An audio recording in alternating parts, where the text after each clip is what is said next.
نو په دې قران مجید کې د ټولو نه اولنې سورۃ چې ده نو هغه الفاتحه ده، سوره فاتحه. ښکاره خبره چې فاتحه ته فاتحه ځکه اولی ویو چې د دې نه قران پاک چې ده نو شروع کیږي. فتح یفتحو وی کلاوېدو ته، شروع کولو ته. اوپننګ سوره اف د قران، اوپننګ باندې کلاوېدل. چې ته قران اول کلاو کې نو اول به په دې صورت باندې نظر لګي.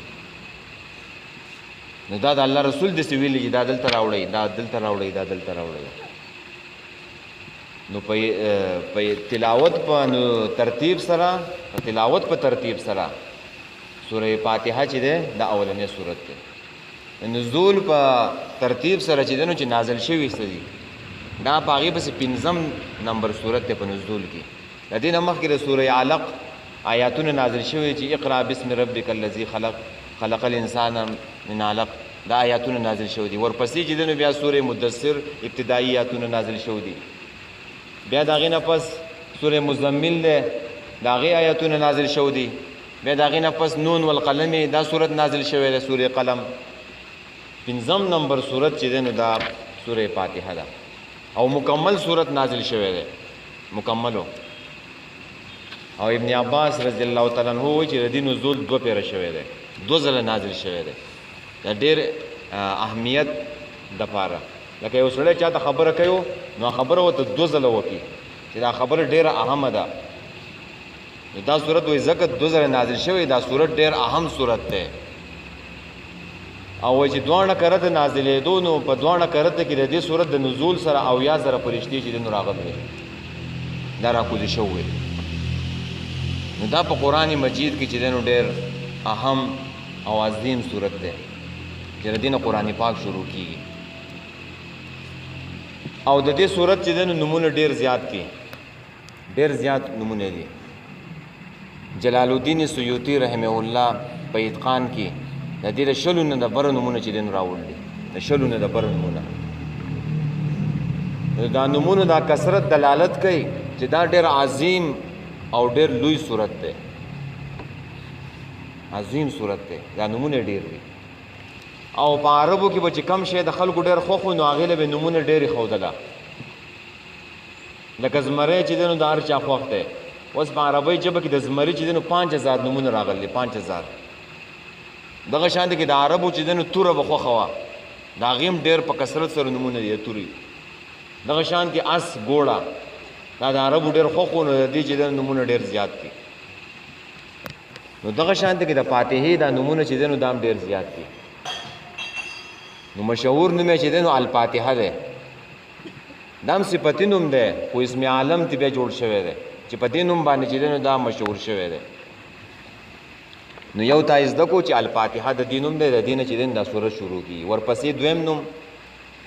دویم نوم چې دی نو د دې سورۃ الحمد دی. حمد پکې بیان شوی د الله تعالی ثنا صفتو.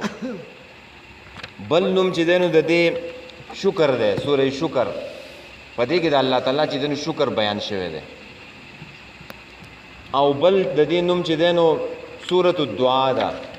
دعا پکې کړی شو ده چې اهدنا الصراط المستقیم.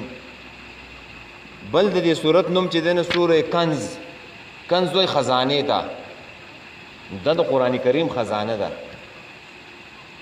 بل د دې سورۃ نوم دی سورې تعلیم المسأله، یعنی د سوال کولو طریقه پکې ښودلی شو ده چې د الله تعالی نه به چې دی نو سوال څنګه کې، دعا به دې څنګه غواړې. دعا طریقه دا چې اول به الحمدلله رب العالمین وې، الرحمن الرحیم مالک یوم الدین. د الله تعالی حمد به بیان کی، ته دعا کې د الله نه الله تعالی ثنا او صفت به بیان کی، خپل تعلق به د الله تعالی سره بیان کی چې یاک نعبدو و یاک نستعین. نو د هغې نه پس به دعا چې دی نو غواړې. دې صورت ته بل نوم دی سورې شفا او شافیه. دا دواړه نومونه ذکر دي، سورۃ الشفا او سورې شافیه، چې دا د مرضونو علاج دی، د جسمانی مرضونو او د روحانی مرضونو علاج دی. او هغه حدیث پکې مشهور دی د رسول الله صلی الله علیه وسلم یو لخر یو چرته لېږلی و، نو هغه لخر د شپې چې دی نو واپس راتللو. نو په یو علاقې باندې راتېرېدو صحابو لخکرو. نو د یو علاقې د خلکو نه چې دی نو د روټۍ طلب کړله، خو خلکو له روټۍ ورنکړله او چې موږ وږي شوي موږ له روټۍ راکوي خو خلکو روټۍ ورنکړه نو بس صحابه کرامو هغه ویل چې روټۍ نشته نهر به وده شو نو بس سملاستله څه وخت تېر شو څه شپه ده د هغې علاقې نه څه کسان راله وایي په تاسو کې څوک شته چې دم کولی شي او دم اچوي نو وایي موږ ورته وویل چې اوس چل دی وایي زمونږ چې دی نو یو سړی چې دی نو مار دی یا لړم دی یا څه شي چیچلی دی چې تاسو هغه دم کوئ نو صحابو ما ته وویل ابو سعید خدري وایي ما ته وویل چې ته ورسره لاړ شي نو او ما د رسول الله صلی الله علیه وسلم نه اورېدلو چې د سورې فاتحه یو نوم چې دی نو سورې شفا دی چې په دې کې د مرضونو علاج دی شفا دی نو بس په دې باندې مې دم کړم نو هغوی ورسره لاړه سړی چې دی نو هغه دم کو فاتحه باندې سورې فاتحه باندې او سړی چې دی نو هغه ټیک شو روغ شو هغه د زهر او اثر چې دی نو هغه ختم شو کم تکلیف چې ورته و نو هغه ختم شو نو چې واپس را روانېږي نو هغه کلي والا وله چې دی نو ابو سعید خدري چې دی نو رضی الله تعالی عنه له 13 ګړي بيزې ورکړلې څو یې ورکړې 13 ګړي بيزې نو چې راله د خپل ملګرو خواله نو هغه خو وږي و نو ویل به چې دا یو به تې اوس چې دی نو وخورو چې موږ خاص هم وږي و چې سور به کو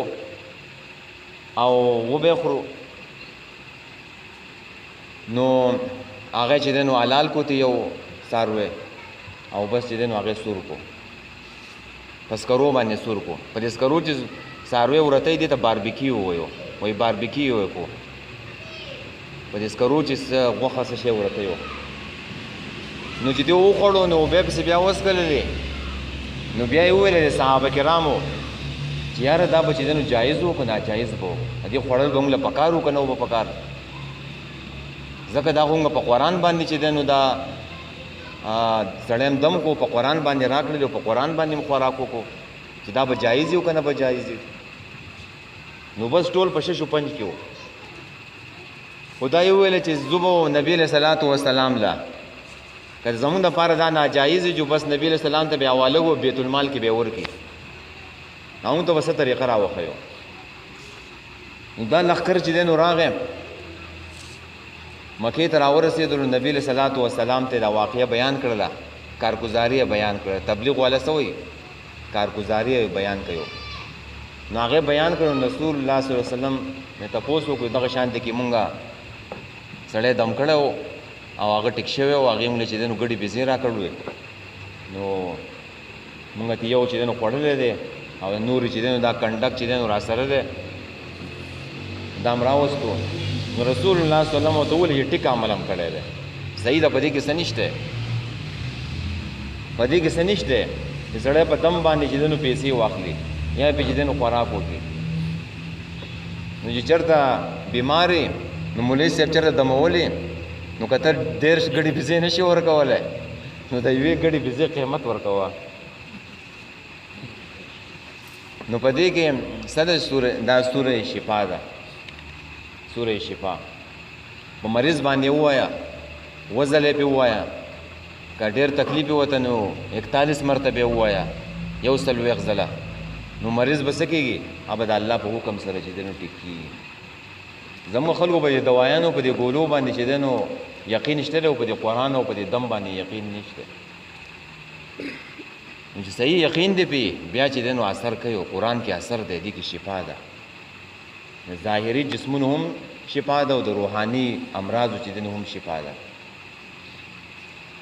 نو دا علاج هم پکاره سړی کوي روحاني علاج